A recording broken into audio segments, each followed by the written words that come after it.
अरे भाई क्यों नहीं गंभीर हो गए? सरकार से छोड़ो, आप राजनीति की छोड़ो, सत्ता की छोड़ो, चुनाव की छोड़ो, ये बातें सेना से जुड़ी हुई हैं और सेना पर लगाए गए हर आरोप गंभीर होगा। वो कोई हंसी की बात नहीं है, वो कोई मजाक की बात नहीं है। कोई मतलब नहीं बनता है कि कोई भी व्यक्ति सेना के खिलाफ, कोई बड़े से बड़ा व्यक्ति हो, सेना के खिलाफ बोलेगा तो उसे दंड भुगतना पड़ेगा। कौन है जो सेना के बारे में रनिंग कमेंट्री करते हैं? कभी बॉर्डर पर जाके देखा है?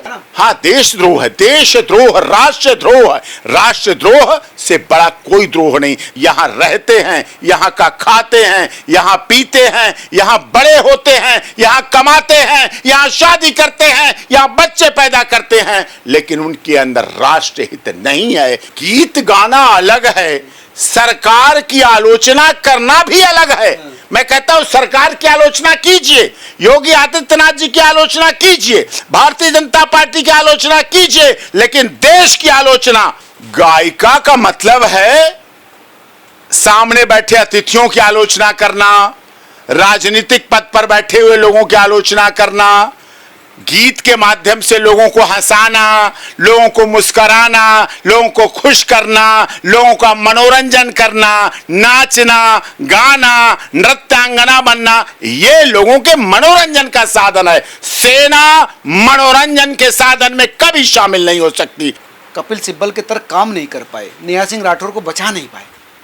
नहीं, देश हित से बड़ा कोई हित नहीं, सेना से बड़ी कोई बात नहीं देश में होना चाहिए। और सुप्रीम कोर्ट भी हमारा इस बात को जानता है और सच्चाई है कि सुप्रीम कोर्ट का अगर राष्ट्रीय ध्वज लहरा रहा है, सुप्रीम कोर्ट में अगर हम सुरक्षित हैं, सुप्रीम कोर्ट में अगर न्यायाधीश सुरक्षित हैं, सुप्रीम कोर्ट में अगर वकील सुरक्षित है, सुप्रीम कोर्ट में अगर रिकॉर्ड सुरक्षित है, सुप्रीम कोर्ट के अंदर के डॉक्टर भीमराव अंबेडकर सुरक्षित हैं, अगर सुप्रीम कोर्ट में संविधान सुरक्षित है तो हमारी सेनाओं की वजह से सुरक्षित है। ये सोच के चलना चाहिए। और सेनाओं के खिलाफ बोलना, सैन्य शक्ति के खिलाफ बोलना, हमारे सैनिकों के खिलाफ बोलना सबसे बड़ा अपराध है। राष्ट्र हित सबसे बड़ा है और राष्ट्र हित के खिलाफ बोलना सबसे बड़ा अपराध है। मैं मानता हूं, चाहे कोई हो, चाहे कहीं का हो, चाहे किसी जगह का हो, चाहे किसी तरह का हो,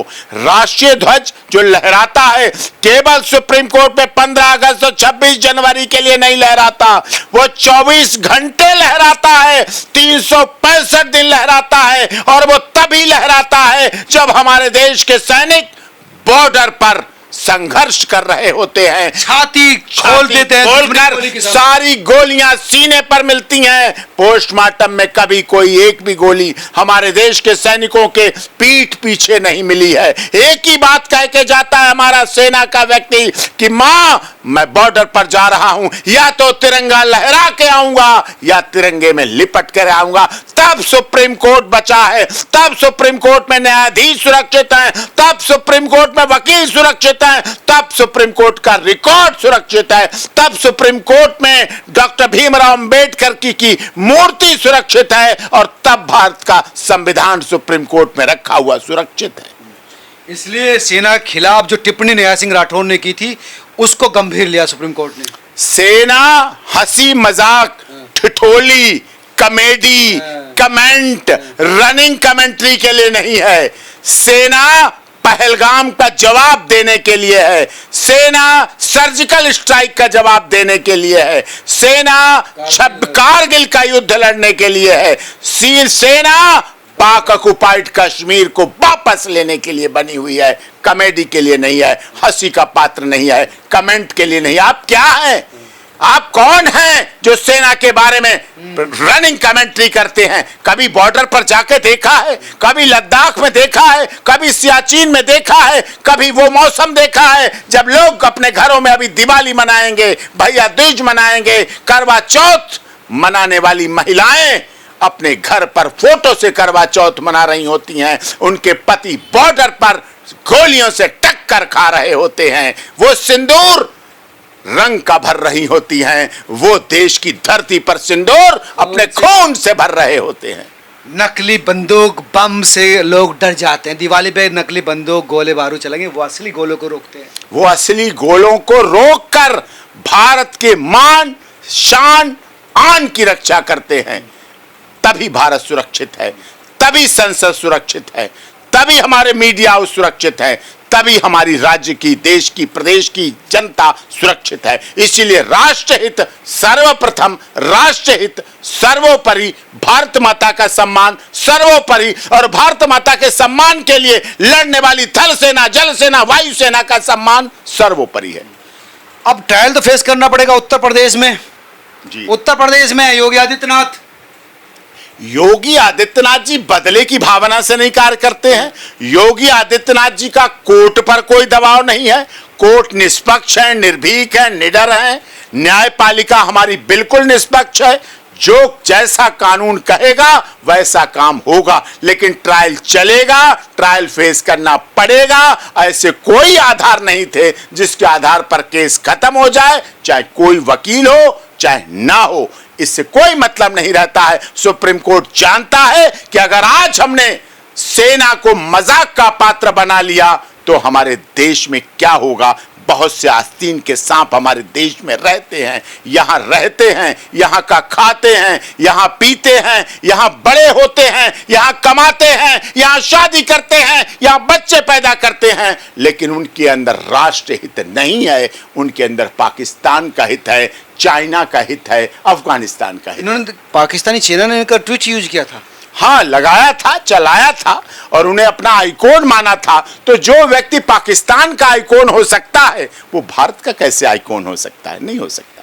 अब ये तो पूछती थी यूपी में काबा।